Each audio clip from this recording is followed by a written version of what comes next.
Do your very best to create boundaries from your work and your personal life, because I think what happens in your personal life will inform your creative work so much more than what's happening on the clock. This is the Creative Voyage podcast, a long-form interview show with the mission to help creative professionals level up. I'm your host, Mario De Picolzuane. I'm a creative professional myself, active in the fields of art direction, graphic design, and consulting. This podcast features insightful conversations with some of the world's most inspiring creatives, reveals the stories that shape their lives and careers, and offers actionable strategies to help you take your mindset and skills to the next level. I invite you to join me on this journey.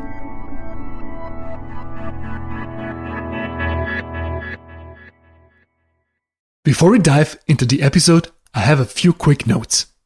If you're a long-time listener, you've probably noticed that we changed our theme music. We recently had our third podcast anniversary, so I thought it was time for a slight refresh. I hope you enjoy it. For the same occasion, we just dropped a new limited edition tote bag in collaboration with the remarkable MA Studio based in Mexico City. It's a custom Bago duck bag, which is by far my favorite tote, including an adjustable strap and top carry handles, interior zip bucket, and a fantastic 3-color screen-printed artwork. Also, in case you've missed it, check out the second issue of our publication, the Creative Voyage paper, which features adapted podcast episodes, publication-exclusive One Lesson Learned stories, and tips for success. It's beautifully printed and features B.D. Graft, Dino Kuznik, Erica Lowy, Elliot Lee Hazel, Jermaine Daly, Nadine Goepfert, Marianne Hoss, Sarah Lipstate, and many others. Visit creative.voyage for more details. In this episode, I talked to a creative director, editor-in-chief, and entrepreneur. Hi, my name is Anja Charbonneau. I live in Portland, Oregon, and I'm the founder of Broccoli. We're a women-led media company, and we make a magazine called Broccoli. We make books, podcast, industry newsletter about cannabis, and a bunch of other things.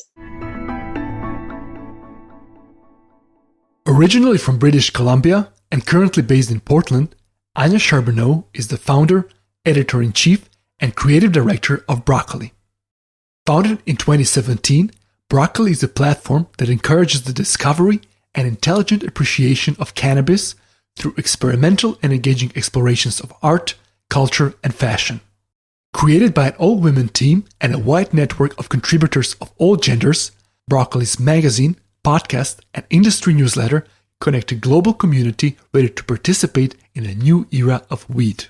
Before Broccoli, Anja was a creative director at Kinfolk, where she was leading the art direction of the quarterly lifestyle magazine, with over 75,000 copies of each issue being sold into over 100 countries, with additional projects including books, note cards, films, and influential social media presence.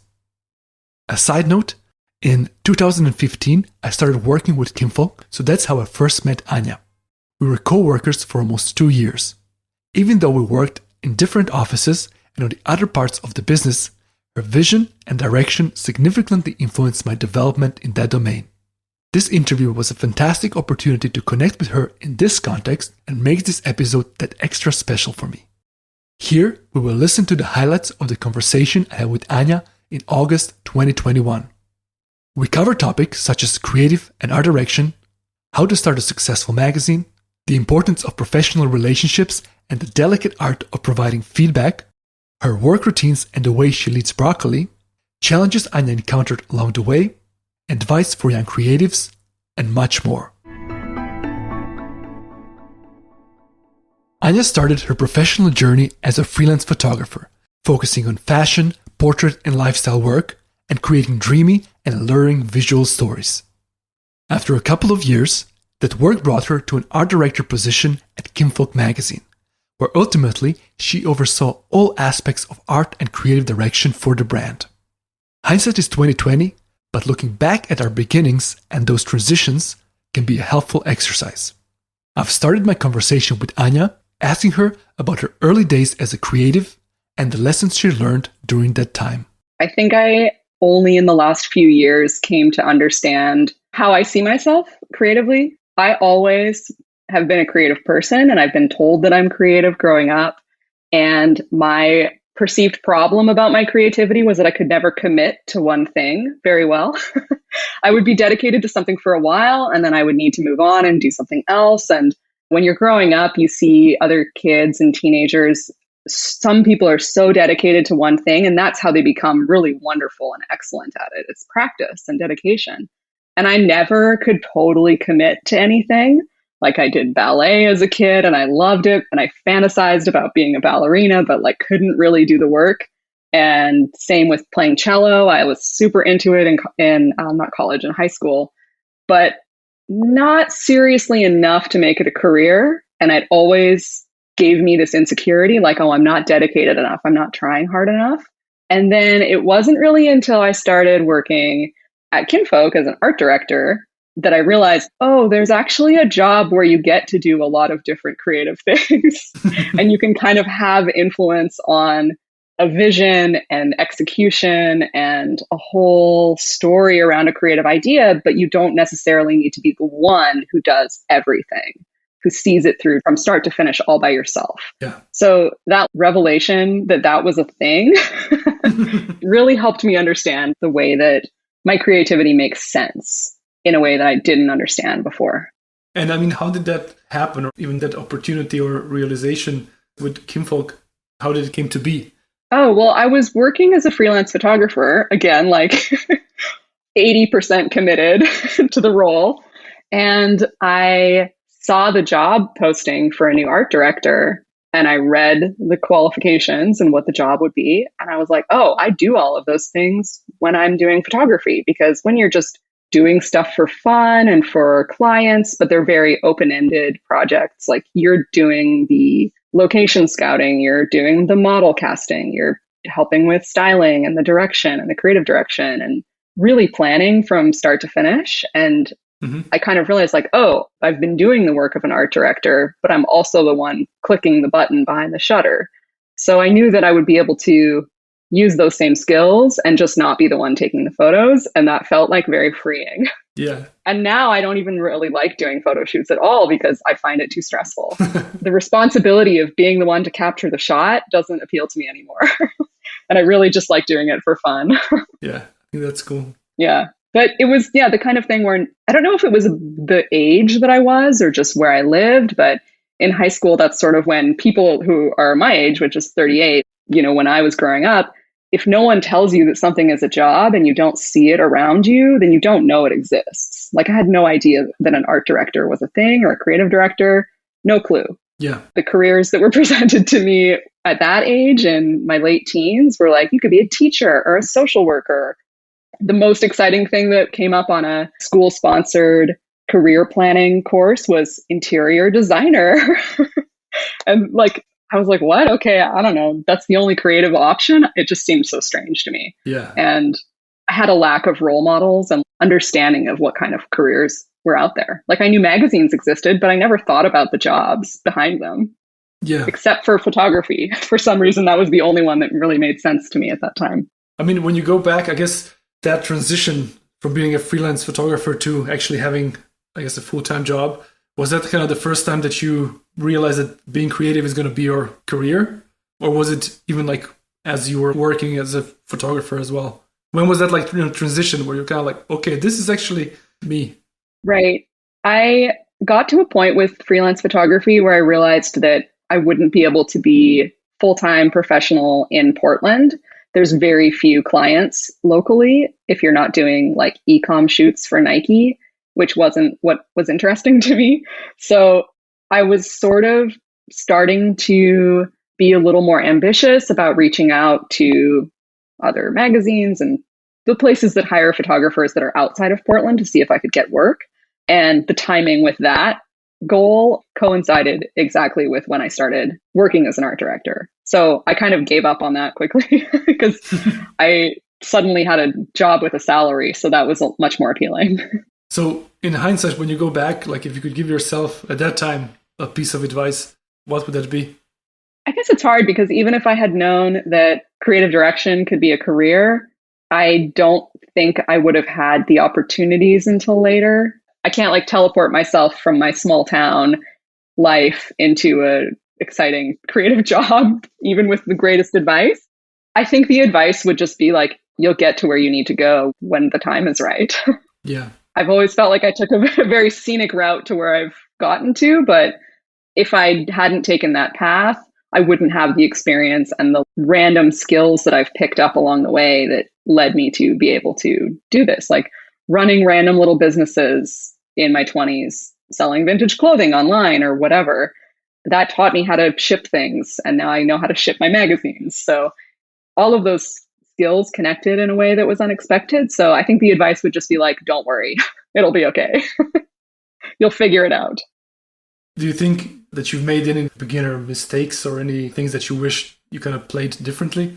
Oh, for sure. I don't think I realized at the beginning of working in art direction exactly how sensitive relationships are, especially when you're communicating with people pretty much exclusively over email. I had to really develop my communication skills and really understand that people's hearts and egos were very often on the line when you're communicating with them, whether you're hiring them for a job or not hiring them for a job. I think I underestimated how passionate people are about their work and like had to learn to manage that passion in a professional way. Yeah. Not that I was being unprofessional, but I think now I'm extra sensitive to people's feelings and I'm just like really careful with how I communicate with people. Yeah. And I think I was a little bit like more, I don't know, not care less, but I did not really understand the depth of the responsibility that I had to like manage people's feelings as an art director. Yeah. And how did you came to that realization?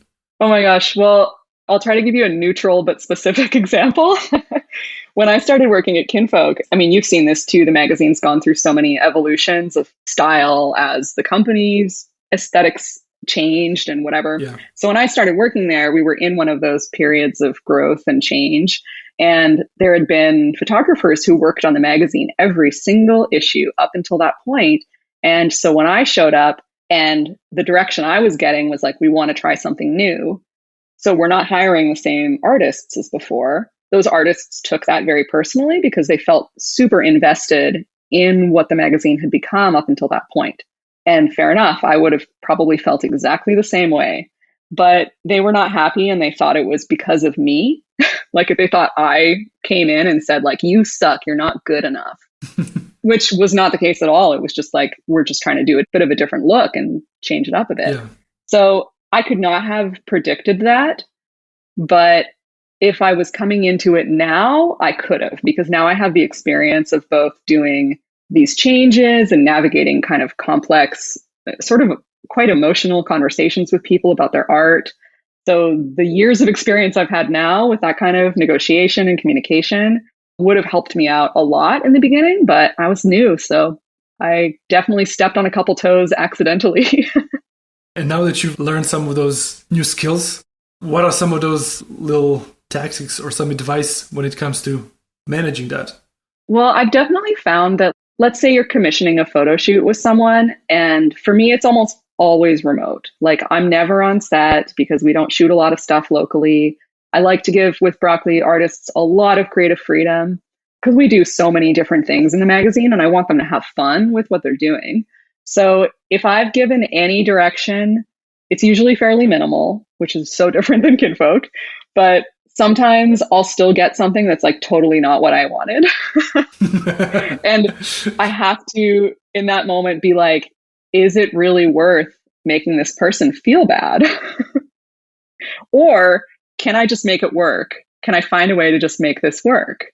And usually the answer is, yeah, of course you can find a way to make it work. And they probably feel proud of what they made and excited. And it would be really not helpful to me or them or our relationship or our future of our relationship to be like, you messed up, or like, this isn't really what I wanted. Yeah. Because in the end, when you really step back and look at the work months later, years later, nobody knows that it wasn't exactly what the idea or concept was.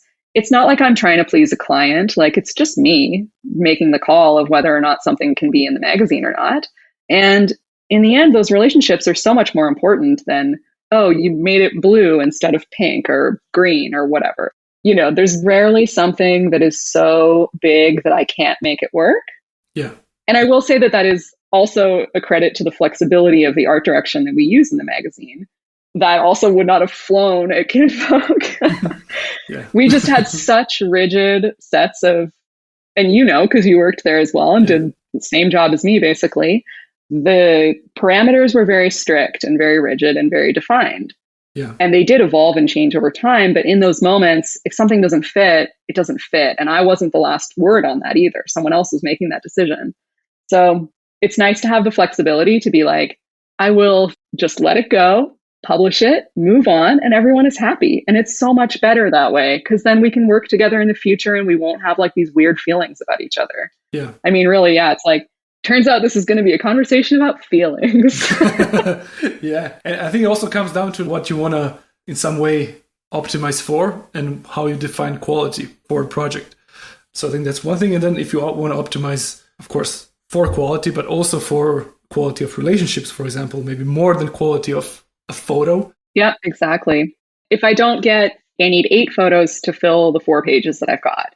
I don't get 8 good photos. I get 3 good photos. We'll just make it shorter. Like, that's fine. I'm not going to be like, go reshoot it, or like, sorry, we can only use 3. But I mean, I'll have to tell them that, but it'll be in a really kind way, not in a you messed up way. Yeah. But I guess there's also this fine balance of also giving, I guess, useful feedback or useful critique, because often, even when working with the client, sometimes when they give you feedback and maybe they don't like something or push back, often it's kind of like, oh, you're very invested and it's kind of painful. And you're like, but you don't understand or you don't see what we see. But often also in hindsight, after that process, often that pushback can also help the work itself. It actually becomes better than it was with the original vision. So I'm curious, how do you then balance that? Where you don't just want to be like, here, make this, comes back. Sure, it's great. Right. Isn't there also some of that like balance where an artist expects almost some feedback? Maybe that's the best word. Oh, for sure. Yeah. And I mean, so like I'm working with primarily 3 different types of art. There's graphic design, illustration, and photography. And then I don't really touch the words as much, or I give feedback behind the scenes to my editor, and then she takes it with the writer directly.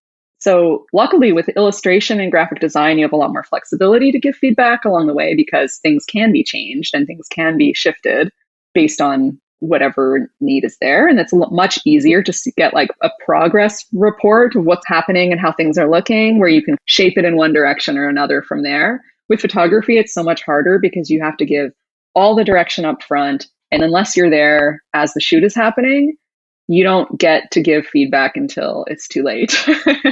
So, and then of course, when we're working editorially, like our budgets, they're not amazing. They're very editorial style, but I try to pay people fairly.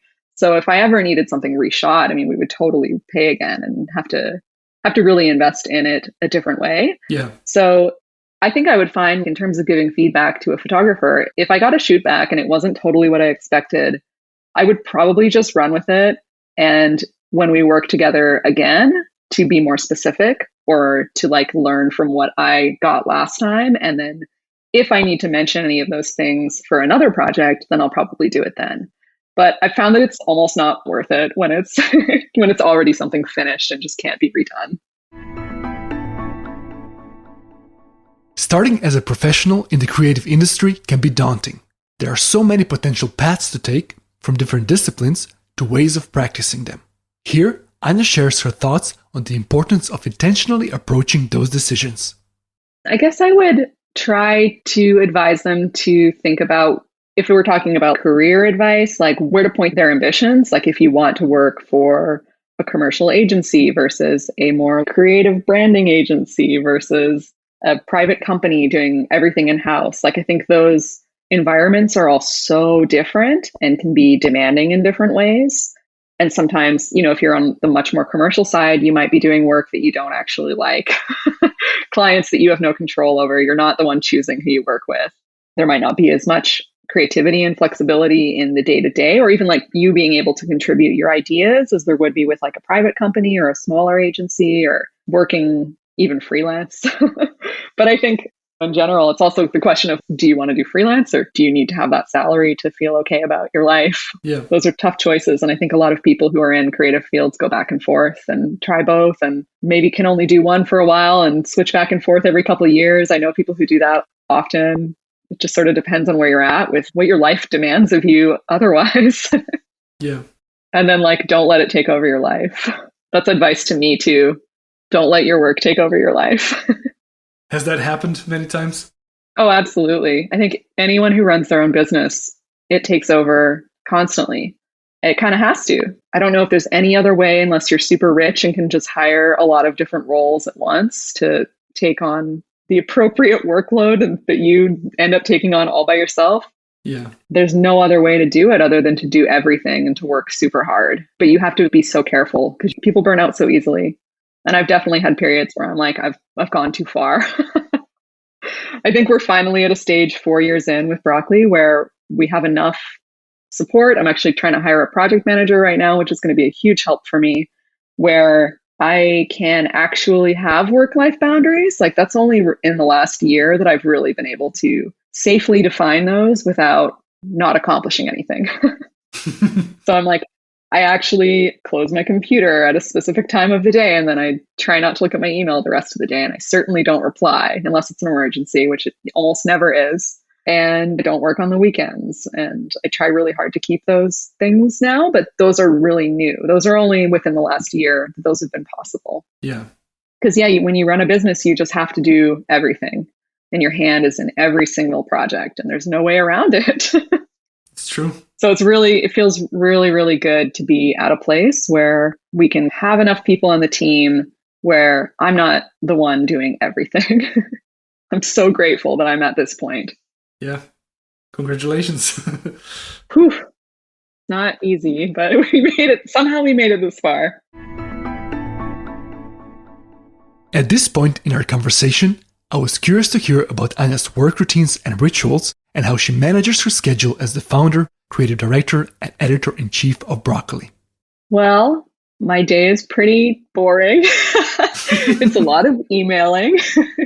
Well, I mean, I've been working at home for so long, and we've got 11 people on the team, but we're pretty much all remote. There's one other woman that I work with on a regular basis in Portland, and we get together to hang out and not really work. We'll talk about work, but we don't work in the same space together. I'm working in a really little small, teeny little converted shack outside my house. It's my little micro office these days. So I start my day. I try to not look at, well, I do have to check the social media stuff because I post early. So I need to make sure that like the post went up okay and everything's fine. Have my breakfast, eventually get on my computer, start with this, whatever is the most pressing stuff in my inbox, depending on whether or not we have a deadline going on, or we have an increasing number of projects that come out on a frequent basis. Like we do a podcast once a month. We have an industry newsletter coming out twice a week, which is something that I really need to stay on top of. Mm-hmm. I'm not writing it, but I'm part of the production of it overall. So That's kind of new for us, having something that's like really frequent and digital, and you can't ignore it because it needs to happen twice a week, every week. Yeah. It'll just sort of depend on whatever project is the most pressing at the moment that I'll focus on. And then my most proudest achievement of the last year is that I've been riding the exercise bike almost every day, at least every weekday. Nice. And so I take a break at like 10 a.m. and I do that, 10 or 11, have lunch or have shower, have a lunch. And then I get back into it. And then it's really just a lot of emailing. I try to take calls like mostly in the afternoon because that's usually when my brain is most active and fresh feeling. But yeah, I would be lying if I said that anything except for it's a lot of emailing. I'm so used to it though, because I worked remotely for so many years, even a couple of years before starting Broccoli. So it doesn't feel weird to me, but it's always really nice when I have a chance to have a call or have a strategy meeting or something like that with someone else on the team too, because we get to actually connect a little more directly that way. Yeah. But I've never been able to keep within my workday schedule, except for somehow this biking thing has broken through. But I've tried being a person who's like, I only check my email at this time and this time. It just doesn't work for me. And I think it might be partially because of the remote nature and the different time zones of everyone that I work with. If someone's got a question, and their working hours are limited and they're on a different schedule than you, if I don't answer that question, then they like can't do that work until whenever I happen to get back to them. So yeah, I've never been able to have like a really set schedule or like a productivity hack for my day, but I'm kind of all over the place. But I think unfortunately that's just in my nature for how I work, for better or worse. And then how long are your days? Like after you said you have a exercise break, lunch, then you probably work for a few more hours or? I usually work from about 8 to 5, sometimes 9 to 5. Pretty classic actually work hours. And then I try to just cut it off from there because I think that's an appropriate amount of hours to be working and maybe even a little too many. And when it comes to, I guess, the type of work that you do, you said it is a lot of emailing, but I also assume some things are more practical and kind of production related. Other things are more creative. Some are probably more leadership based. So like, what's the ratio of your roles in that regard?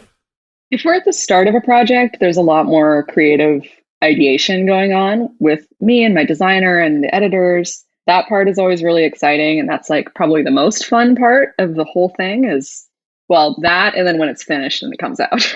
The middle is like, no one really loves that part.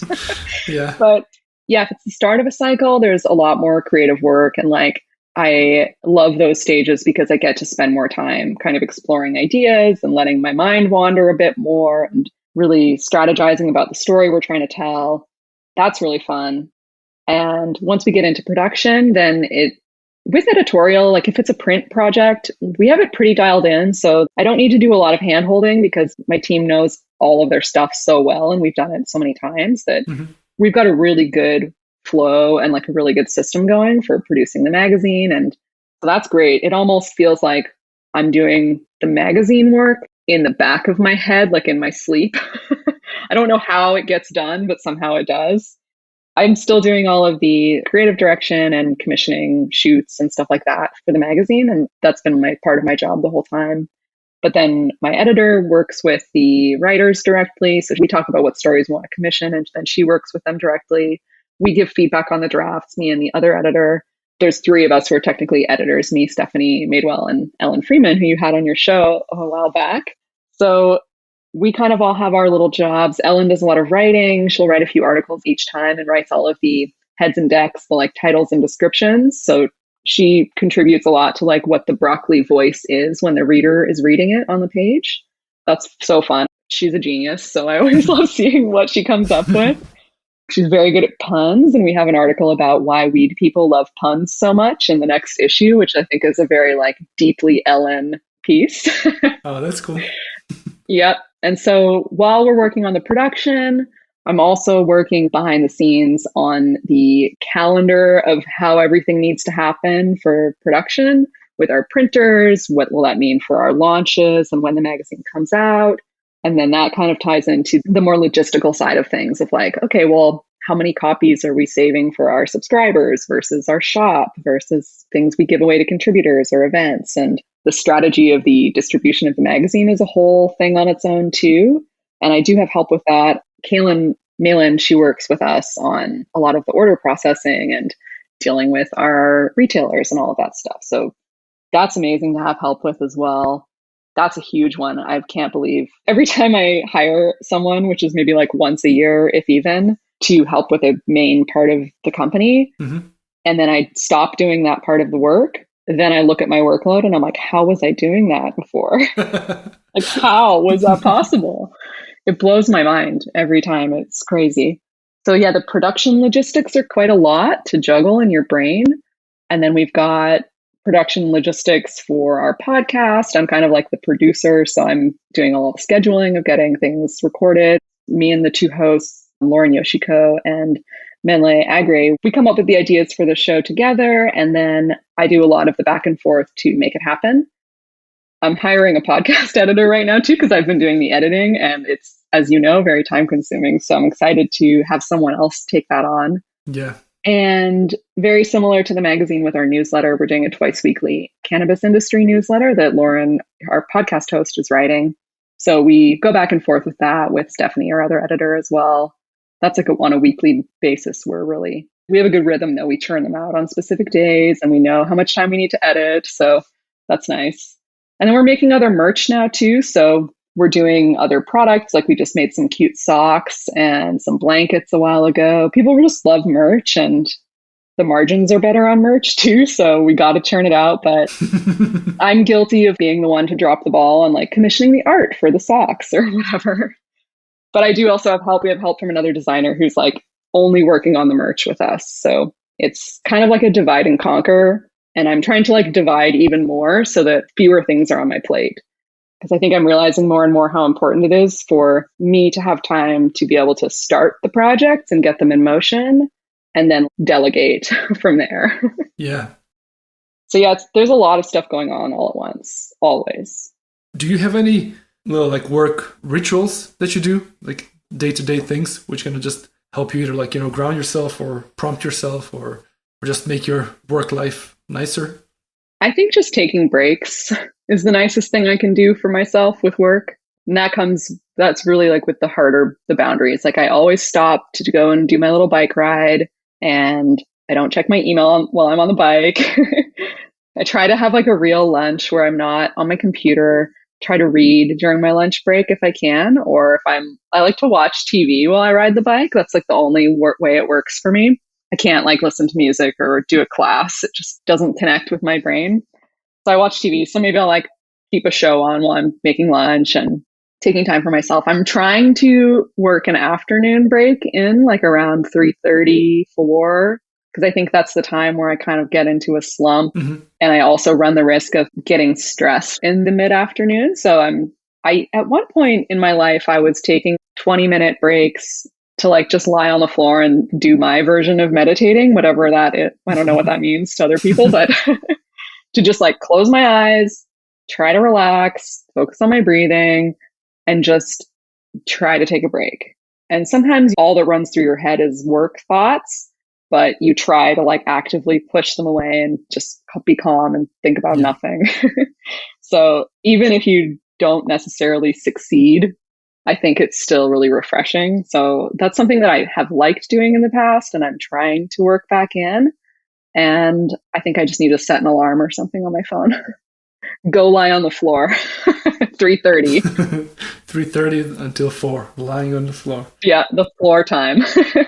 I think that would be really good for me. That would be a nice little addition, but I don't have anything else that I really do on like a regular basis.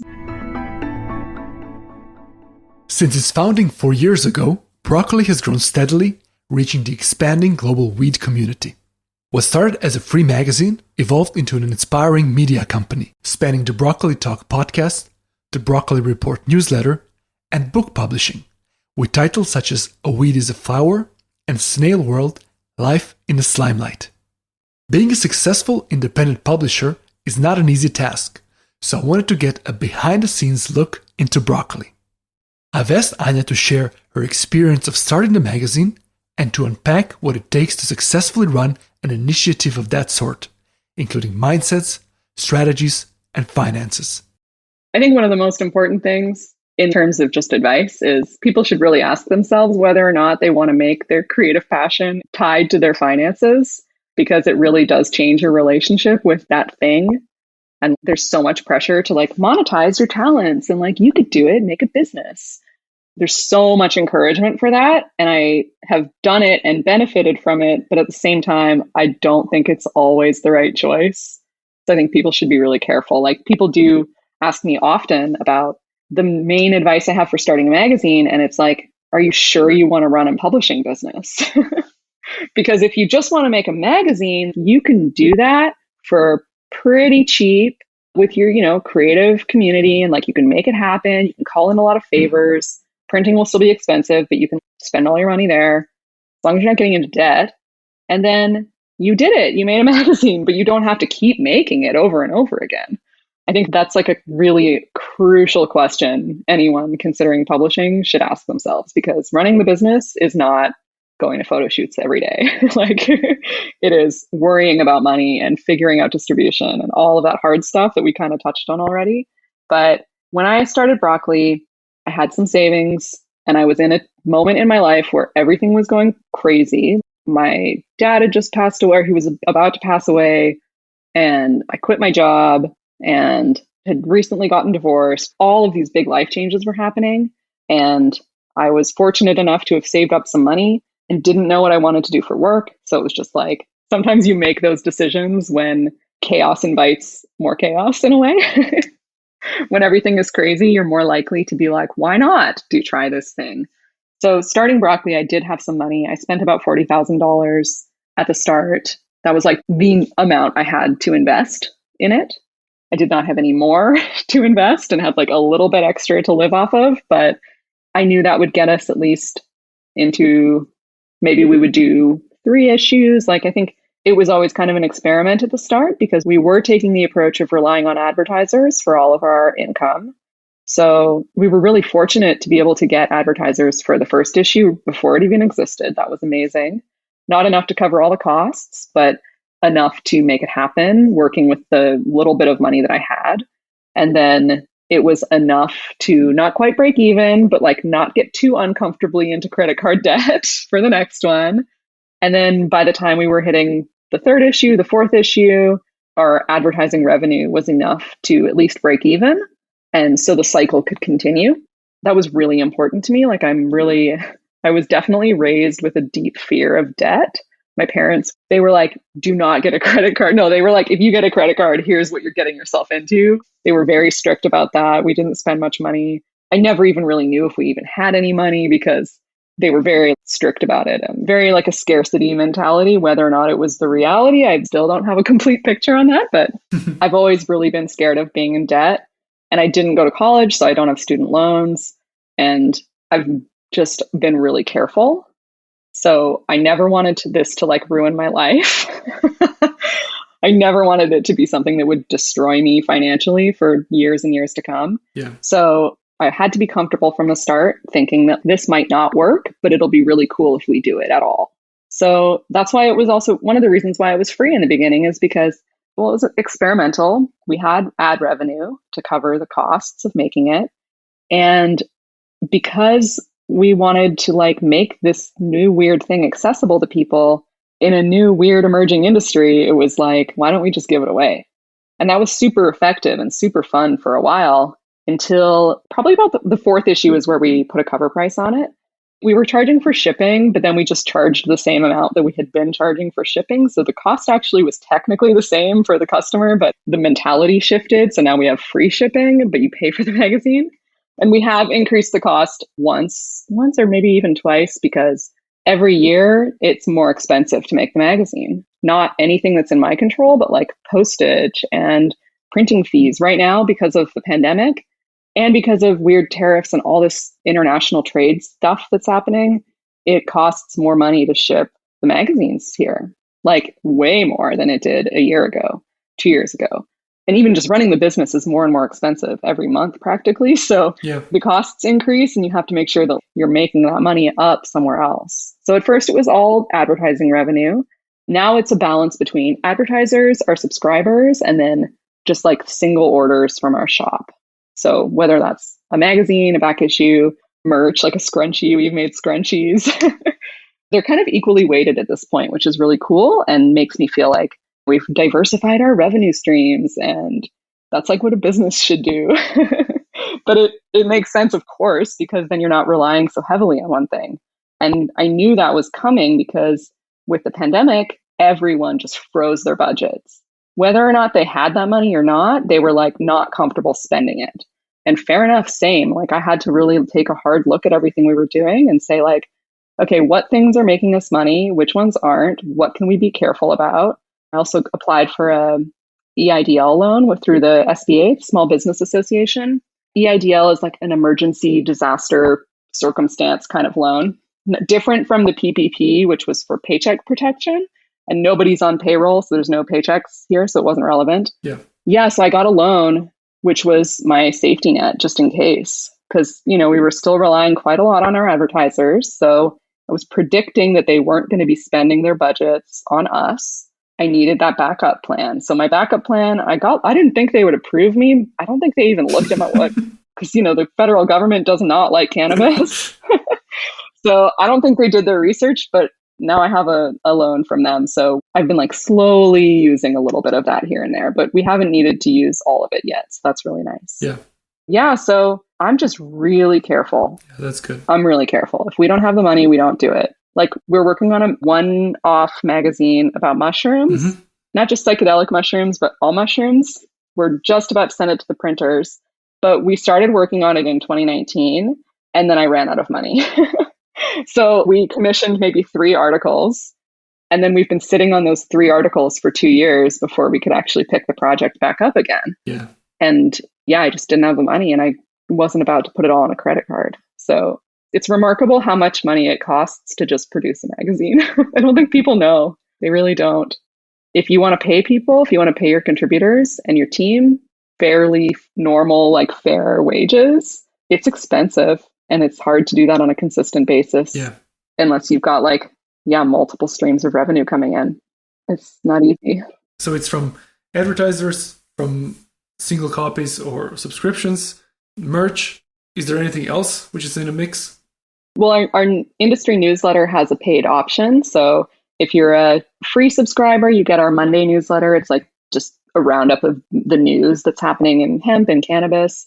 And then our Fridays, they're the ones that paid subscribers would get as an extra. So if you're a paid subscriber, you get a little bonus, essays, interviews, deeper insights into the industry that Lauren writes. That's kind of sustaining itself right now. So it's the money we're making there pays Lauren, pays our other editor, Stephanie. Broccoli gets a little cut.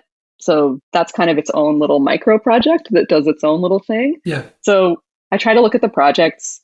I consider them as part of the whole of the little Broccoli universe, financially speaking, and then also on their own. Is this project sustainable? Is it making money? How is it being supported if it's not something that you can pay for? Yeah. With our podcast, we have advertisers. So we make sure that we are getting enough ads to cover our podcast host fees for a year. And then we know we can keep making the show next year, because it's like sustaining itself. And now that we're hiring a podcast editor, that needs to make a little bit more money than it used to, because we need to pay the editor. So yeah, I try to look at them on their own, but then within the bigger picture. It's harder for me to track stuff like, well, with something like merch, we always make money because the margins are good. So as long as you sell them eventually, then it's fine. Like we've never put anything out that just like doesn't sell. Yeah. The magazine itself, though, I actually just learned this term recently. I don't know a lot of like business slang because I'm learning it all by myself. So I don't have a corporate background or whatever. But I learned this term loss leader. Do you know that? Have you heard of this? No, actually. So a loss leader is your product or your offering that doesn't really make you money, but it's the one that gets people in the door.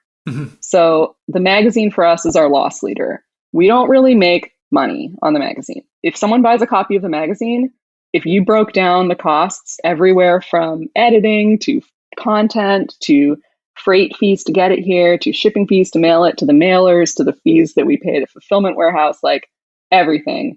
If I'm lucky, there might be $1 left. I don't think there is, though. Or at least every year that gets smaller as those shipping fees keep going up. So we don't make money on that. If we're lucky, we make money through the advertising, and that pays for the team, usually, and the content, but it doesn't always cover things like shipping. So it all seems to work out. That's the thing that like, it's our main product. It is the main thing we make. It's kind of the core of who we are, but we're not making money off of it. But it has provided a foundation to make all these other things that allow us to create new stuff and stuff that people are more comfortable spending more money on. It's so funny in magazines because people just seem to have a number in their head of what they're comfortable paying for a magazine. And if you're the kind of person who maybe buys a magazine at the airport whenever you're flying, that's how you do it. You probably spend around $7 on a magazine, and that's the only time you do it. If you're like a design nerd, you're probably going to spend $20 here and there on the expensive ones. Maybe splurge up to like $50 if you have to buy one from another country, which you usually do because a lot of them are made in the US. That's me. I'm the person who spends $20 to $50 a few times a year on a magazine that I'm really curious about.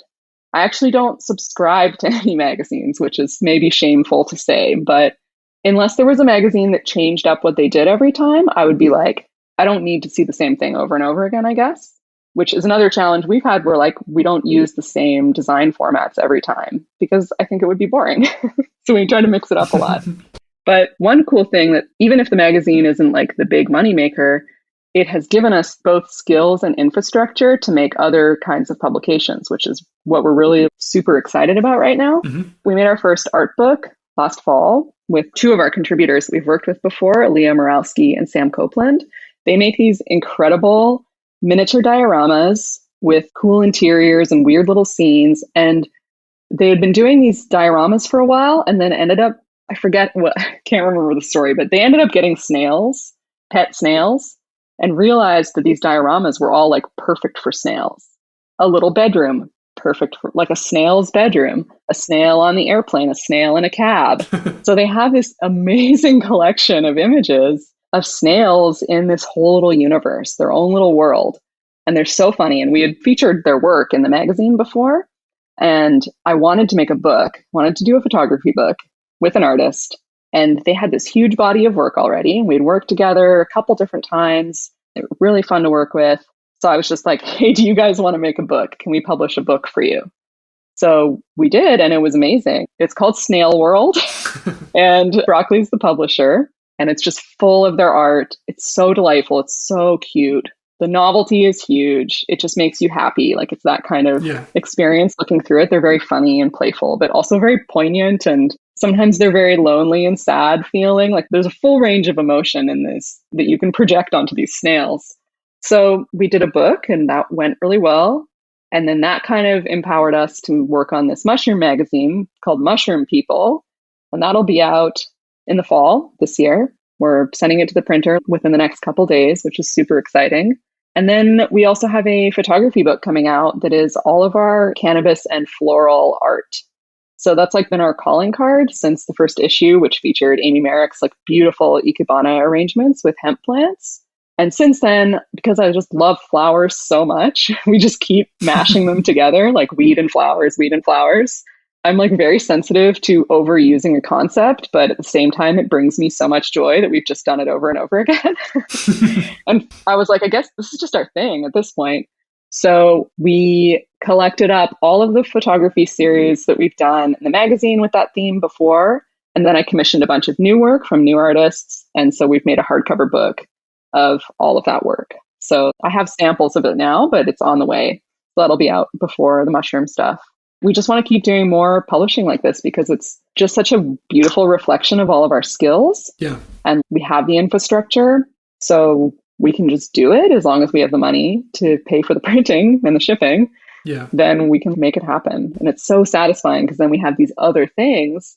And people are also a whole lot more willing to pay more money for something like a hardcover book because that's the norm. It's normal to buy a book for $30, right? Like it's so much more built into people's personal ideas of cost and what things are worth. Yeah, those price archetypes that we have on the market. And it's, I mean, of course, there's certain outliers who kind of break through those, but usually it is what it is. Absolutely. For a majority of people. And then, of course, if you want to make a living out of it, you kind of have to look at, I guess, the average. Yeah, it's cool because with the publishing, we're really trying not only to like make something that is exciting for us and exciting for the readers, but something that actually benefits the artists that we're working with in a more tangible way. I don't know if you've worked with a publisher before if on any of the kinfolk books, but they have a lot of control usually. Like publishers have a lot of control. You get paid in advance, but you may never see royalties. And like in the art book publishing world, it's really hard to get paid much to make a book. Or even as a writer, if you get a book deal, like when you do the math at the end of the day, you're probably making like $3 an hour on the work you're doing.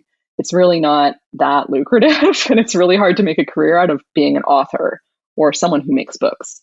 So it's a nice opportunity for us to try to like go in the back door through this system to be like, hey, artists, we can actually make you some money and you can make the book that you want. There's an interesting pattern happening right now of the normal publishers are partnering up with these really popular Instagram artists who maybe make work that's kind of like feel good, like very positive, but then they want the books to all be like guides to like self-help and these little positivity journals and stuff. And it's like, why couldn't it just be the art? Yeah. You know, Yeah. if a publisher had approached Ali and Sam to make this snail book, it would have been like a guided journal to being as chill as a snail. They wouldn't have wanted to do just the photos. And I think the photos speak for themselves, and you can kind of like let your mind wander more. I don't know. A lot of books don't give readers the credit they deserve, that they don't need their hands held so much. I don't know. So we're trying to just make it possible to do fun projects where the artist has more creative control and they get paid better than they would through an actual publishing deal. So we'll see how that goes. I mean, you just started, I guess, with that, but with this few examples, how are you achieving that? Is it like with the traditional publishers, are they just taking such a big cut that nothing is left, and that you're trying to break up that part? Or is there something else that, you know, they are you doing, I guess, in an old way, which doesn't serve the creators? Right. So as far as my experiences go with this, the publisher will offer the artist or the author an advance on their book. And usually that's broken into a few payments. So let's say you get $50,000 for your book. That would be like, first, huge, because most people wouldn't get that. I spoke with an art book publisher once, and I don't think they would have even been willing to give us $10,000 to produce like 20 photo shoots. That's obviously not enough. So you're required with that $50,000 to produce all of the work. So if it's like a cookbook, you need to be hiring your recipe testers, buying all your ingredients, hiring the photographer, the stylist. That's not your $50,000. That's like your budget. And you're also not usually working, doing other work during that time, because you're focused only on making this book. So it's not only supposed to be your salary, but it's also supposed to be everybody else's salary. And half the time, book publishers don't really give you an editor to work with on a close basis. Like your editor isn't really your editor the way you want it to be. So like everyone I know who's made a book, and usually the kind of books I'm talking about are kind of a 50-50 mix of photography and writing, whether it's essays or profiles, that kind of stuff, or even personal reflections. They usually hire another editor on the side to help with writing the book and shaping the content. And then when you get it to a good place, you show it to your real editor, and then they give you minimal feedback and whatever. So you really need to hire like a full team with that advance. And there's not going to be much left for you in the end, and probably not enough to pay for your bills for the 6 to 12 to however many months it takes to make a book. Yeah. So what we're doing is we're not really working with people who need to create an entire book's worth of content from scratch. Like Ali and Sam had a huge body of work already, so they didn't need to spend a lot of time making new work. It was kind of like, here's all our files, let's make it make sense with all of this. Mm-hmm. So immediately that takes out a lot of the production costs. So on our side, it's just design, some editorial direction, whether there's more copy we need to commission or interviews or something like that that need to be done, and then printing and stuff like that. So we can make a book pretty cost effectively because we have a great printer, we have great distribution. We also have connections to so many retailers who sell books and other printed goods. So we can get it into the world quite easily. And then once we meet our costs, then we just split all of the profits 50-50 with the artist. Mm-hmm. So if you do revenue, it's 70-30 with us getting 70, but then the actual profit is 50-50 once the costs are taken out of the equation. So it's like actually really fair and like way more lucrative than it probably would have been the traditional route. Yeah. And like, I know people have a dream. The dream is like, and then I'll get royalties and translation, licensing fees. But that does not happen to most people. A very, very tiny percentage of people actually get that kind of deal. Yeah. I actually learned recently, like, you know, the New York Times bestseller lists and how they split it into all the different categories depending on what category your book launches in. Most bestsellers haven't sold more than 5,000 copies. Like, isn't that crazy? That is crazy. Yeah. Like, I've sold more than 5,000 copies of these magazines, like way more. Yeah. So it's kind of like astounding to think how we measure the concept of success is measured in secret by these parameters that we often have no transparency for and like have no clue what's going on behind the scenes. But if your book makes it onto one of those lists, everyone's like, oh my God, you're so successful. Like, congratulations. Yeah. It's really fascinating to learn that stuff. Yeah. Like we did the whole Barnes and Noble distribution thing for like a year. Total disaster. And I knew it would be. Like I knew we wouldn't make any money, but I did not know how much money we would have to spend on it. But what happened? Like, why doesn't that work? So with a magazine, you're either making money through your advertisers, your readers, or yeah, advertisers are the cover price of the magazine, right? Yeah. And when you're working with a distributor, you're only getting maybe, if you're lucky, half of that cover price. But if you're working with a big distributor to get into something like Barnes and Noble or Target or these big stores, there are so many other fees that you don't really know about until you're in it. Of course, it's all in the contract. You are responsible for any of fees regarding transportation or whatever. But how it works is you tell them like, hey, we're putting out issue 5 of Broccoli. Here's the info. They say, cool, we got orders. Then they farm it out to all of their potential sales points. They get orders for, let's say, 5,000 copies. So you have to make 5,000 extra copies of your magazine just to go into Barnes and Noble. And you have no idea if any of those are going to sell. And you won't know for over 200 days after the day that it comes off the shelf. So let's say the magazine sits on the shelf until July. That's when the sales period ends. And by then you're already like ordering your next issue for fall. So you have to order that extra 4,000 copies again for Barnes and Noble before you know what's sold. But you're not going to know what's sold until the next year because they are such a massive operation that the process of pulling a title from the shelf, tallying sales across hundreds of stores. Can you imagine like being the one like, hey, Missouri store, like we're still waiting for your sales tallies. Like it must be the worst job. And meanwhile, you're paying for not only the print costs for all those extra copies, but you have to pay the freight costs to ship the magazine to their transfer warehouses. And then at their transfer warehouses, you have to pay fees to have that shipment split apart into multiple different shipments that get on multiple different trucks to go to all the different distribution centers for their stores. So there's all these costs, and you have to pay fees for like the Canadian equivalent of Barnes and Noble is this Chapters Indigo or Indigo Chapter. I don't know what they're calling themselves these days, but we had to pay $1,000 just as it was like a required marketing fee. And do you want to know what that marketing fee got me? I got to be on a front facing plastic shelf on the bottom row on the like next to the floor. I don't know, in some stores. We got a picture to prove it, but that was $1,000. It was not worth it. Wow. And the fact of the matter is too, like if you go into a Barnes and Noble, there's like hundreds of magazines. How many people are really in there looking for broccoli, right? Like not that many. Some people. Most of those 5,000 copies are getting destroyed because they don't give them back to you because it's not cost effective. They just rip the covers off. And that's how they prove that they are not still selling them on the shelf. So it's just a really wild system. I knew, like I had read advice on the internet from other indie magazine publishers that like, don't do it. It's not worth it. And I wanted to see if it could be at least worth it in terms of marketing, like the marketing of saying, we're in Barnes and Noble. The marketing of some random person walking into a Barnes and Noble and being like, what's this weird magazine? This looks interesting. You know, and to have it in these smaller towns where maybe we're not in some cute indie boutique, but they definitely have a Barnes and Noble. I did have a really sweet example of our issue 5. The woman on the cover is a musician named Wokes. And I think that was our first issue that we did in Barnes and Noble. And I got the list of all the stores we were in. And I was like, wow, we're in Fargo, North Dakota. Weird. Who's going to buy broccoli from Fargo, North Dakota? I don't think we've ever shipped the magazine to North Dakota. And then I got an email from Wokes and she was like, oh my God, my sister lives in Fargo. She just saw the magazine. She just bought it at Barnes and Noble. I was like, well, damn, there you go. I guess it was worth it. Or like, you know, my mom can go to Chapters in my little hometown and buy it, but not anymore. We're not doing it anymore.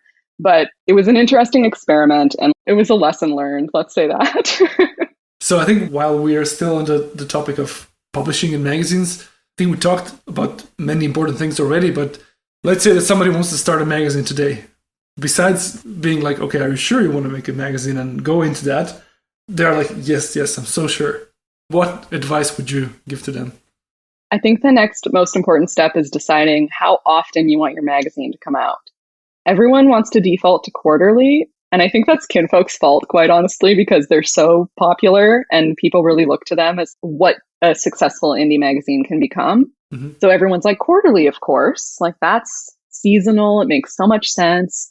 But I don't think people know how relentless that schedule is. When we would send a magazine to print, My editor would instantly go on vacation the next day for a week, and then she would be back and it would be back on. It's like you don't really get time off. And if you are the person running the business, like you really need more time to run the business. I could not have kept up with a 4 times a year schedule. We're doing 3 times a year for broccoli, which is not a normal amount. Like biannual didn't feel like often enough before what I knew would be too hard on my capabilities. And like, I think we would have run out of money as well. Plus, I think from a reader perspective, does your reader really want to buy your magazine 4 times a year? Yeah. That's a lot. Actually, it's a lot. That's a lot to ask from someone. Yeah, I would think how often can you handle putting out the magazine, both financially and personally, from a workload perspective? Because you don't want to burn up so fast. You don't want your money to all go away instantly.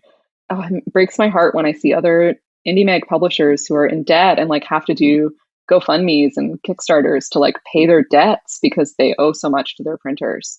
I would also say print in Shenzhen, like don't print in the US, don't print in Europe. It's too expensive. Like print where all the printers are.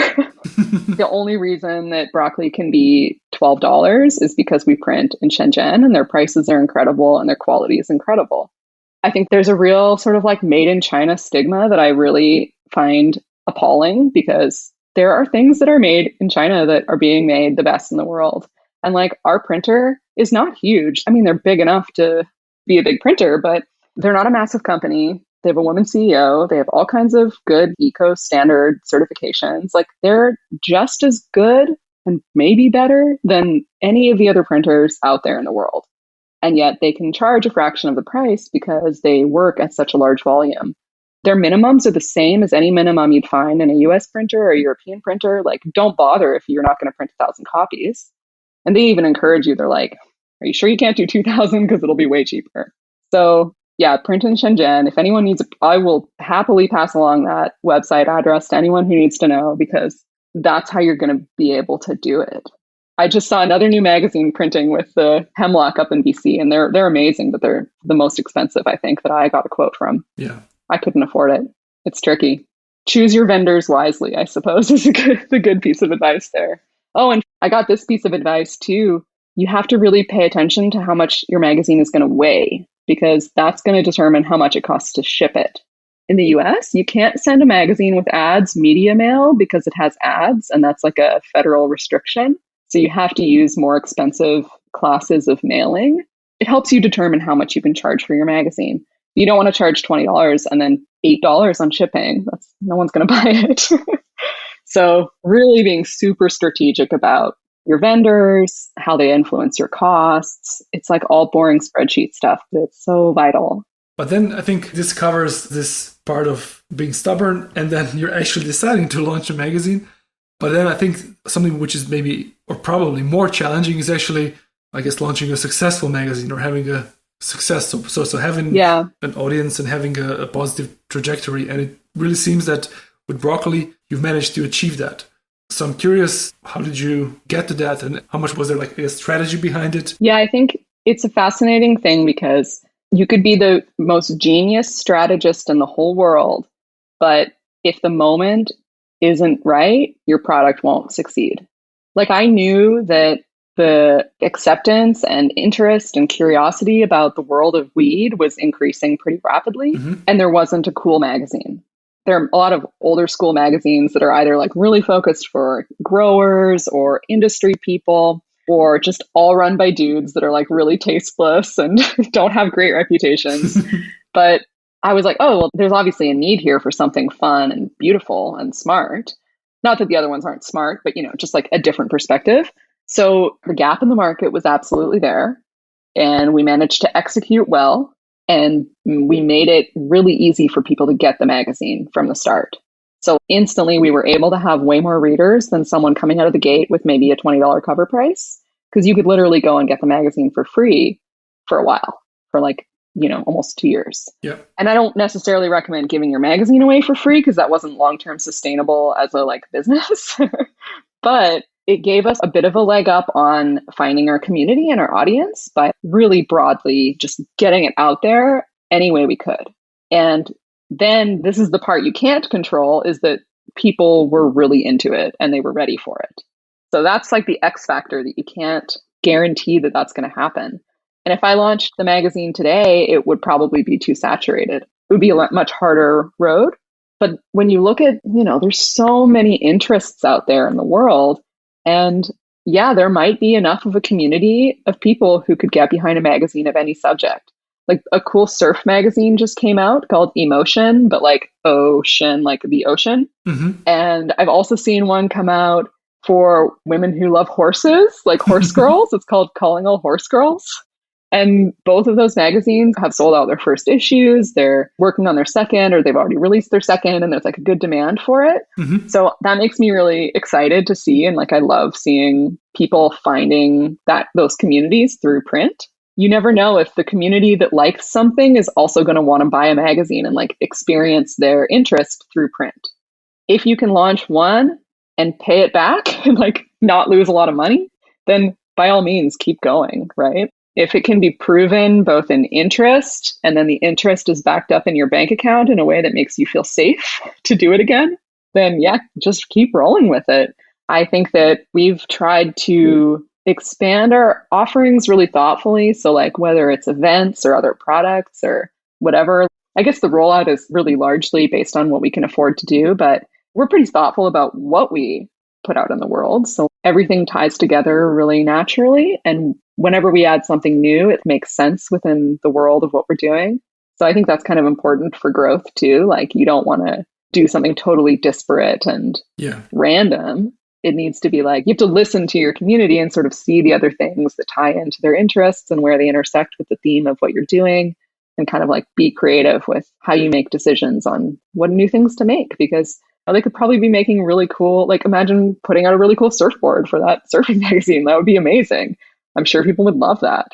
There's a lot of potential within the category that you're in. And it's like just all about being playful and having fun within it. And I think what you said is so crucial. You can do everything right, but then maybe just the timing isn't there. And it's maybe not going to be a disaster, but it's also maybe not going to be a success and like a proper, like let's say also business behind it. And probably the same goes with being too early. Maybe if you like try to launch a weed magazine 5 years prior, maybe it will be actually too early. Yeah, I mean, from like our advertising perspective, it would have been too early because there wouldn't have been brands. The concept of a weed brand is still only a couple years old. And that's who advertises in our magazine. It's like people who have a product and they have a whole brand and like marketing ideas all around it. That's so new in this industry. Actually, I think that part would probably be much easier in other industries where there's all established companies and people willing to spend money on it. But yeah, I mean, even because we're talking about a controlled substance, there are people who have unsubscribed because they're moving to a state where it's not legal and they're like worried. That's really fascinating. But yeah, the timing, it was just really magic, lucky timing. And we were really fortunate to have a lot of support early on and support that's continued. And we and I care a lot about like nurturing those relationships, and a community is sort of like a buzzword in business. Like every business wants to be a community. And sometimes it's totally weird and does not make sense at all. I don't think you can force community on people. I think it has to sort of happen in a natural way. Yeah. If a community is building around what you're doing, that is the special magic thing. You cannot put out a water bottle company and be like, we're all about community from the very start. Because how can you be? You don't know if you have a community yet. You have to let them show up and tell you who they are and listen to them and be nice to them and care about them. I think the best you can do is like serve a community, almost like find them and maybe grow with them. But yeah, artificial, I guess, ambition to communitize every single thing doesn't work. I know. It's funny too, because the very initial concepts for broccoli were much weirder and more conceptually driven from like an abstract sense than what we ended up putting out. Because once I started talking to people who were already working in the industry and talking about what was really important to them, or even just people who liked weed, like how they connect with it, what's important, what they'd like to learn about. It just quickly became clear that if we put out some abstract art magazine, it would be too snobby for everybody. It would not be the thing that they wanted, which was these honest reflections and thoughts and insights on something they care about. I think that accessibility point was really crucial to us building a community because the magazine doesn't leave people out intentionally. We try really hard to be inclusive of a lot of different perspectives and present it in a way that's easy to understand, whether you're new to weed or someone who's been into it for their whole lives, Yeah. or, anywhere around the world too. We don't assume that you know what the Emerald Triangle in California is, which is a really popular historical place to grow weed. In America, that is what you think of like where weed gets grown. But if you live in Copenhagen, for example, you might not have heard of the Emerald Triangle before. And we try to always like make those things clear and make them easy to understand, but also still smart and intelligent. You can be clear and interesting at the same time. And I think not a lot of publications, but just like a lot of people in general forget about that mix, and they maybe make things too weird when they could be serving more people. Maybe that's better for books. Yeah, true. Where you are just art for art's sake.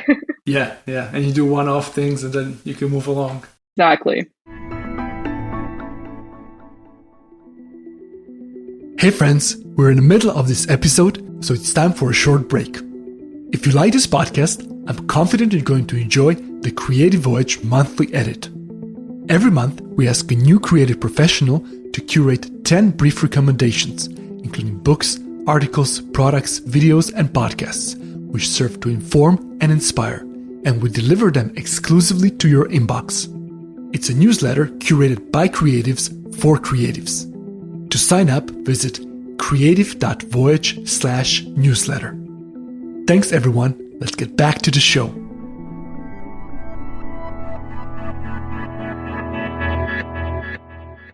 As mentioned in the intro, I had a pleasure of working alongside Anja while we were both at Kinfolk. Even though we worked on different parts of the business, she was enormously influential on my development as an art director. It was not formalized, but I saw Anja as a mentor. Here, we discuss the different ways of approaching art direction and talk about the difference between a creative director and an art director. I guess in my experience, and let's be honest, I've only worked for one company where I had this title, other than my own, where I can have any title I want based on the day. The art director has a little less control than the creative director. The creative director is usually the boss and the person who is giving direction to the art director, if both of those jobs exist at once simultaneously. But from a more skills-based perspective, I think they're the same job. Like, that's the secret. How would you describe or define art direction from your experience? I would say that it is the job of establishing the look and feel of what something is going to be from a really high-level conceptual perspective, all the way down sometimes to the nitty-gritty details. So it's kind of, establishing the tone and the look and the feel. Depending on the kind of work you're doing, the creative director could also have more input on, if we're talking about a magazine, for example, more input on like the tone of the writing and the kind of writing you want in the magazine. Maybe you're touching more of that, like more of the full picture, versus an art director who would be more focused on the visual look, the design, that kind of stuff. But I remember my my trauma at work when I started at Kinfolk was that they really wanted me to be a graphic designer as well. Like, the art director in their minds should be both an art director and a graphic designer. And believe me, I can barely use InDesign. Like, I can know how to replace a photo and change some text, but if the formatting gets messed up, I'm lost. So I had to like kind of fight for my job in a way that made it like, I can do this job, but the graphic designer should be a different person. I don't think I should have to learn to be a graphic designer just to be an art director, basically, is what it came down to. And I still stand by that. I don't think they need to be the same job. And sometimes when I work with our designer, Jennifer Wright, she loves as much direction as I can give. I will give her actually, we started using Google Docs with like photos and then notes below it and like just random ideas pieced together that way, because it's actually way faster than trying to make a PDF. So I'll just throw a bunch of ideas at her and then she'll run with it. But if I don't have any, or if I'm like lacking in inspiration at the moment, it's like her job is so much harder. So like, we need to work in tandem in that way. And I think it would be a lot of pressure for someone to both have to come up with all of the ideas and then make them, Yeah, I agree with your point. And I think for me, like, my experience is different. Like my kind of core skill set and background is like graphic design. And then I think similar with you and photography at the beginning. And when you saw the posting for the job at Kinfolk, you were kind of like, I'm actually doing, a lot of these things as a photographer, but I'm also pressing a button. And then I had a similar experience with graphic design because yes, you do a logotype or a layout, but when you're working on a branding project for a client and you do both the strategy or the creative direction for it, you do the, let's say, the logotype and all the different visual elements for the brand, but then you also probably commission photography, you help with, I don't know, directing a website, maybe you commission illustration. So you're already doing all these different things. So for me, it was always at the beginning almost this, I didn't have an understanding that exactly what you said, that it can be just a job where you're directing people and connecting the dots. Right, totally. Yeah, I bet JJ's experience is similar to yours too, because she has worked as an art director and with clients, like, yeah, they're not giving you much. Like they really are looking to you, the designer, to be the art director and be the creative vision for large projects, including entire brands. And then I feel like sometimes a designer in that sense doesn't get the full credit that they deserve because they are giving the whole vision, or at least 95% of it sometimes. Yeah. Yeah, I think if someone was trying to decide if they, let's say you're doing design or you're doing photography, and it's like, do you want to be the person doing the work or do you want to be the person explaining the work to someone else and making sure it gets done? Like, I think the art director job's almost a little more, you need to enjoy managing people more. Although when you're working directly with clients, you're dealing with that anyway. But if you're like working in a bigger team where that's not the main work relationship flow, I went from being the person who had all the creative control, including hitting the shutter, making the photo, editing the photo, all that stuff, to the person who was telling someone how it should look and explaining what it should be. And yeah, it's a lot more like logistical than it is quote unquote creative through the whole process, except that it's all based on your creativity, right? So it is creative, but there's more practical work to be done. As the art director, you need to be aware of more pieces of the puzzle than each person doing the work needs to know about. The photographer doesn't necessarily need to know how the images are going to flow with the copy on the page, right? Unless you need to specifically ask for a certain size of a photo. Yeah. Their focus is making a beautiful image within the direction and just like bringing an idea to life.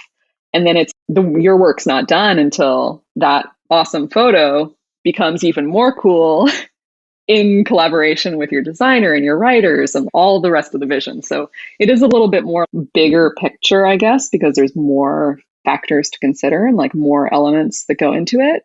And then everyone making stuff is like focused on their one realm of expertise where they can like really just put all their attention there, which I think is smart. So if you like a little bit of everything, you might like being an art director. And how would you describe, I guess, your growth or your development as an art director? I'm sure it developed over time. Well, okay. So with my first experience art directing was just doing my own shoots for little boutiques and small fashion designers here in Portland and other stuff just for fun. So that was like full creative control, pretty flexible clients, really easy. I didn't make a single PDF that whole time. I didn't know how. So that was not part of my job at that point. And then when I started working at Kinfolk, it was like, oh, there's a structure to being an art director. Like you have to give guidance in a certain way. And because the aesthetics of everything we did were so crucial, like we had templates for our art direction PDFs. We had layouts that we used for the art direction guidance. And that was really interesting to be like, oh, it needs to be like really polished and really clear and really defined. So I could make you a 10-page, super clear art direction PDF for a photo shoot with a specific concept. And I can give you direction on how it's going to fit into a magazine flow, what it should look like, the colors, the vibe, the models, the clothes, the location, all of that you do in this super defined way. And that's kind of like the most intense version of doing something like that. And then, you go back and forth. And then with broccoli, I just like stopped. I was like, you know what? I don't think we need to make it so hard. And especially when the look of the magazine and the types of photography we include are not as slim as it was at the time. Like the boundaries are so much bigger. The parameters of what something can look like to be in broccoli are ill-defined because they mostly just exist in my brain. Like if it's something that I think it looks cool, then I'm like, it works. So I'm working with artists whose style I really love, and I'll give them a really simple concept, and we honestly usually just go from there and they shoot it and then they give me the photos. So for example, we did a shoot in our third issue. I try to keep the concepts pretty simple because that's catchy and fun. So we did a shoot in the third issue that was, I wanted it to be a bunch of different accessories shot with really cool nail art and like watches or clocks that said 420. Like so dumb and fun and basic. So I had a photographer pitch me a story. I think she might have even pitched me a nail art story or something. And the timing was perfect because I was like, oh my God, this is exactly a concept that I want to do. I was like, yes, this nail artist is incredible. Let's use them. I think they knew each other already, or she may have pitched them. I don't even remember at this point, but we had a specific nail artist. The photographer was on board. And I was like, just include some watches and stuff that say 420. Like we had a shot where someone was touching their phone and it was 420, and there's watches and there's little clocks. Or she did one nail thing where the nails said 420. And I thought that was really funny. But she sent me a bunch of stuff like, oh, here's the colors I want to use, and here's the model I want to use, and here's this and that and this and that. And I was kind of like, yeah, it's all good. I don't have any feedback for you. Like, this is great. And sometimes people will ask me like, oh, do you need me to give you a mood board? And I'm like, no, I think we're good. Like, I love your style. We agree on the concept. Unless I have something more specific, like I kind of just let them run with it. And it usually goes great. So I think that you can go really hardcore, or you can be kind of loosey-goosey like I've been lately, and both can work really well. And it sort of depends on how much time you want to put into making these directional documents and guidance in the beginning. Yeah. And how much you trust the artist you're working with. Yeah. So like only work with people that you really trust because they won't let you down. And if they get one thing wrong, that's fine. Usually the rest of it's awesome. Yeah. What do you think are some of the most important, I guess, attributes of being an art director? Just clear communication. Be clear about what you expect from someone, the formats of the work that you need it to come back in, like really technical stuff. Well, I think one of the most common complaints for any artist is that their clients never tell them how much they're going to pay them for the work. It's like you have to do all this work just to find out how much you're going to get paid. So I never do that. I always reach out to people, even if I've never met them before and it's like a total cold email to a new photographer or something. I'm like, hey, I have an idea. Here's 2 lines about what the concept is. Or like, hi, I'm from this magazine. I'd like to hire you to do a shoot. Here's a like very brief, I can tell you more if you're interested. It would be, I'd need 6 photos, low res by this deadline, high res by this deadline. The high res is flexible. The deadline's flexible. It'll be $500. Like I can offer you $500. What do you think about all of that? Let me know. And then if it's an artist that I've worked with before already, and like we've already established a good relationship, those emails get longer because I just try to give them all the information right away because I'm pretty sure they're going to say yes to the job. I have like a few illustrators that I've worked with several times, and they just always deliver such awesome work that's perfect. So I will go to town on the weird idea. Like I'll really give them all the information about my random idea, even though the email gets pretty long. But I still include all of that practical stuff at the end because I know that they'll say yes. And if I'm tight on the deadline or like whatever, I just want to make it easy for them. I don't want to have to go back and forth a lot. So if we've already established a good thing, then I'm just like, here's the info dump. You can say yes or no, but you can start working on it instantly if you want. We don't have to email for a week before you can actually start because you don't have all the information.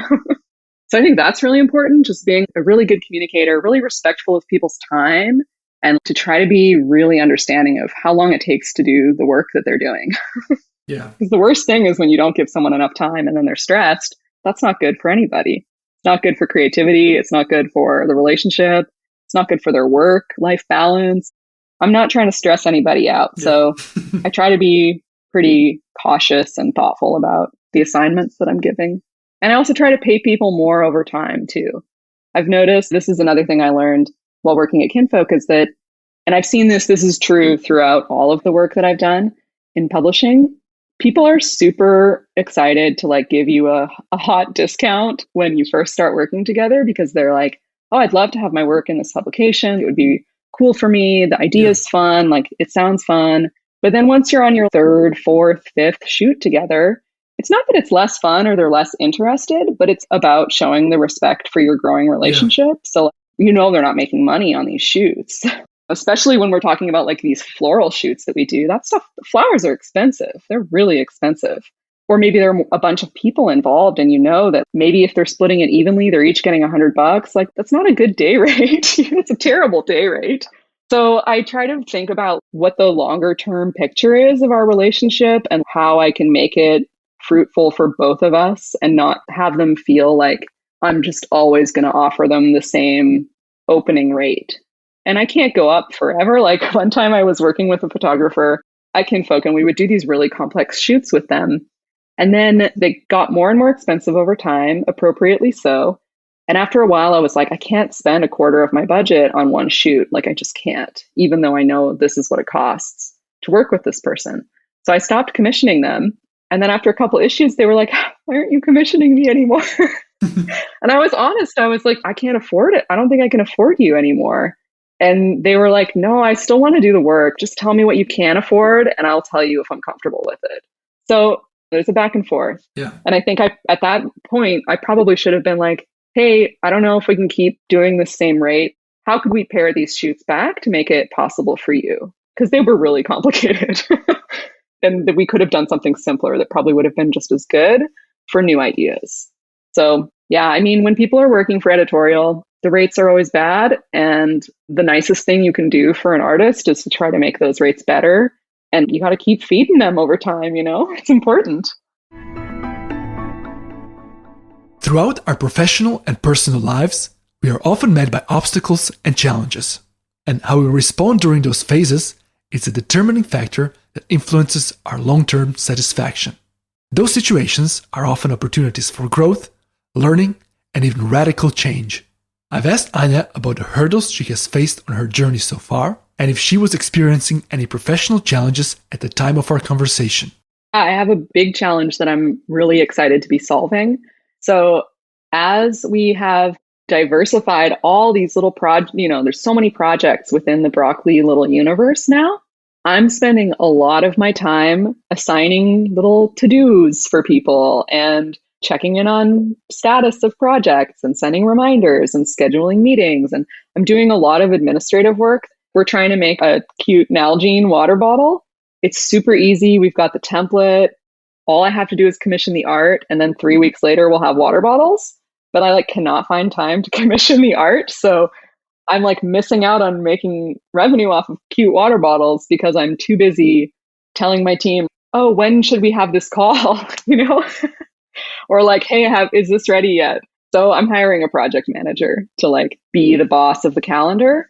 And that's going to be huge for me. That's going to be a big change. And I'm really excited because project managing is a really special skill. You have to be really on it and really detail oriented and friendly. And you don't want to be making people mad when you're sending those reminders. It can be a hard job. I think it's maybe a bit of a thankless job, depending on the environment you're working in. It wouldn't be like that here because we're nice, but in some agency worlds, I know that it often is a very thankless job to be the project manager.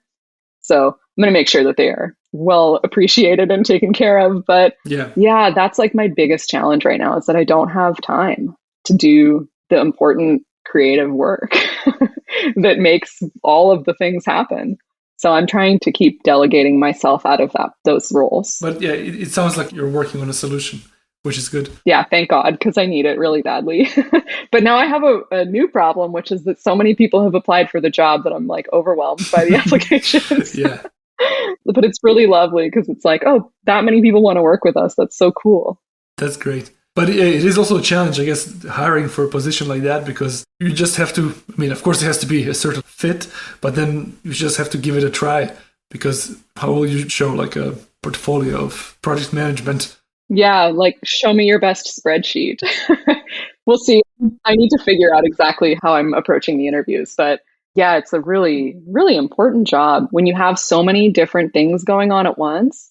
it's a lot to juggle, and you really have to be sharp like all the time when you're running the business, doing creative work, keeping the calendar going, making sure everybody is on top of it. And to be fair, they're amazing. So it's not like I'm reminding people to do things that they haven't done, but I'm just like, oh, this is coming up. Do you need anything? More like that. Yeah. But yeah, it's going to be really interesting. And it's also going to be the first time that I'm hiring someone really through like a formal applications process, because weirdly, the right people have just sort of shown up in my atmosphere just when I needed that kind of thing. Yeah. Like the last person we hired is Kaylin, and she works on operations. So she manages making sure the subscribers get their magazines, making sure all the orders get filled, customer service, and that kind of borders into community work as well. Mm-hmm. And I knew that she wanted to work with me because she told me several times. She had volunteered in an event we did. So I had met her in person before, and we had a really good connection. And when I got that loan from the Small Business Association because of the pandemic, I was like, okay, I now have a little bit of money that if I want to use it to hire somebody, I could. And everyone is part-time. It's all independent contractor work. We're not big enough to have people on salary, which maybe someday that would be really cool. And Kaylin is really creative, and she has done a lot of graphic design. She's done some creative direction and worked in a bunch of different capacities. When I reached out, I was like, hi, I have a job that I would like to offer you. It is not necessarily the job that you might want or that you really deserve, creatively speaking, but this is the job that I have. This is the one I need help with the most. The most pressing of right now is these practical things. And she was like, I'm into it. And it's funny because I think she's told me that it's actually like really nice to have a part-time, reliable monthly thing that she can do that isn't creative, because now she gets to spend her time being creative on her own stuff. Like her and her fiance make music, and they get to funnel a lot of that energy into that. And I feel like that's kind of cool.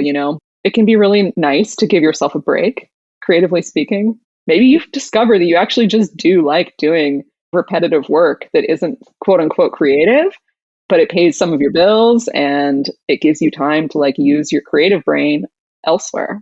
And when you look back, I mean, you went through a few transitions. Was there like any particular challenge in your past that kind of stuck out? I guess I could talk about the decision of leaving Kinfolk, because that was the most major sort of change and a challenging moment, because I was making the choice to leave a stable, well-paying job in an industry that I never could have dreamed I'd be working in. On paper, that's absolutely a dream job, to taking the risk of starting my own company. When I got my job at Kinfolk, I was like, I'm never going to be freelance again. Like, I hate it. That like the validation of getting a paycheck and like the security felt so good that I was like, I'll never do freelance again. So then I started a company, and I was like, why did it? It was the total opposite of what I said I would do. Yeah. But we had gone through a couple different pretty big changes with Kinfolk from when I started working there. There was a point where half the company moved to Copenhagen, so it started being headquartered there. So I had to work remotely for the first time. I adjusted really well to that. It worked just fine for whatever reason. I think because the team I was working with, they were still the same people largely. There were new people, but there was enough of an overlap where like our systems and the comfort was still there.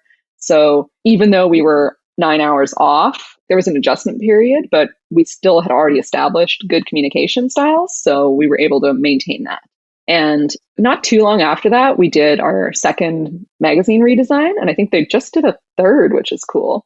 That was really fun to work on, because I really got to be so much more hands-on on full creative direction of what kind of content should be in the magazine, and like what should it look like, and what's the more mature version of this going to look like, because you start a magazine and your tastes evolve as the person in charge of it. So of course it's going to change over time if you want to keep being interested in your own magazine. So that was super fun. But then there were moments where there were bigger changes, of structural changes within the company. And I had gone through a couple big structural changes there before, and there was another one coming. And I just knew that I didn't want to do it again. I couldn't go through another massive shift and relearning process where there would have been a lot of new people involved, and me being so far, literally all the way across the country. How can you be the creative director at a company when the entire rest of the team, who was going to be a lot of new people, how can you do that from across the country? It just didn't seem like it made sense. Mm-hmm. And I don't love change. Nobody does, really, I think. Yeah. I do okay with it. Like I manage and I come out well on the other end. Like I can cope with it, but I don't necessarily enjoy it. And I was at a point in my life where there was too much else going on in my personal life to take on a huge thing at work. It was just too much. So I had the opportunity and I took it. It was like, that was my time. And I think even from a creative perspective, I think I had given all I had. I don't think that I could have made that magazine any more interesting than it had become in the few years that I worked there, not because of me, but because of the whole team and how we changed it and shaped it. I kind of felt like I was happy with where it had landed and I felt really proud of it. And I feel really excited when I see it now and I see what the team's been doing since then. And John Burns is at the helm and he's doing incredible work. And sometimes I see covers that come out now and I was like, wow, I never would have been allowed to have that cover, but I'm so happy that this is what's happening. Yeah. It makes me so happy for the trajectory and the evolution of what the magazine's become.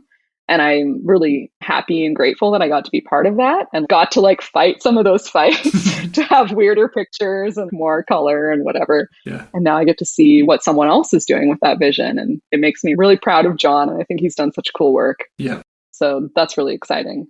But yeah, like the challenge of deciding to leave something stable, and I had just gotten a raise, and I had just had my first few months of working with an art direction assistant. So she was there on the same time zone as everyone else, like helping logistically to make the shoots happen. So I had never had help before. Oh my God, it was not easy to leave that behind because it's been 4 years of not having that. And I finally am starting to get that again. But yeah, it was a tough call. But when there's so much transition in your life, you're just kind of like more open to more change. Yeah. And it was a hard call, but I think I tried to go into starting Broccoli thinking that it's okay if it's not a long-term thing. It's okay if this is an experiment. Try to have fun with it. Don't blow all your money, but like try to have fun. Don't get in debt and see what happens. Before you left Kinfolk, did you already have the idea of Broccoli? Or did it happen afterwards? It was like a loose idea. I wasn't strategizing the whole time, like someday I'll make my own magazine, you know? Actually, I was like, I'll never make my own magazine. It's too hard. Because we were such a small, close team, and we were fortunate enough to be pretty aware of most of the business side of things. Not all of it. Like a lot of it was not our business, but the founders were fairly open with us about the logistics of running the company. So I did get to learn a lot, and I saw how hard it was. And it gave me so much respect for the like act of publishing and how difficult it is, or just how nuanced and complex it is. So I never thought I would want to do it, but it was just like too good of an opportunity to not take. The opening was there and all I had to do was just make it happen. Yeah. And then I was lucky enough to be able to work with two colleagues who, one of them, well, they both used to work at Kinfolk too. So like we already knew each other and we had a really strong working foundation as we went into it. So we already had a lot of trust established and we already had a lot of respect for the separate roles that we all did. And that made it really easy too, because I got to kick things off with a really strong base with people I trust and admire. That was really key. We've come to the last topic I've discussed with Anja. As with previous guests, I've asked her to leave us with the final pieces of advice based on what she learned so far on her professional journey. To start, I think you should do your very best to create boundaries from your work and your personal life, because I think what happens in your personal life will inform your creative work so much more than what's happening on the clock. Got to give yourself downtime. You can't let work take over, even if it's creative work. Don't get fooled. Second, I think find inspiration in weird places. Don't spend all of your time looking for inspiration on your computer where you're looking at websites and blogs and Pinterest or whatever resources you have. Go to the bookstore, go for a walk, go look at some old junk. Or you know what? Actually, if you can't do that, like when we couldn't do that in the pandemic, I find a lot of inspiration from old stuff, like weird old books and old design. And I think it's a good way to try to avoid accidentally copying other people or like getting too caught up in trends, which can happen whether or not you mean to, of course.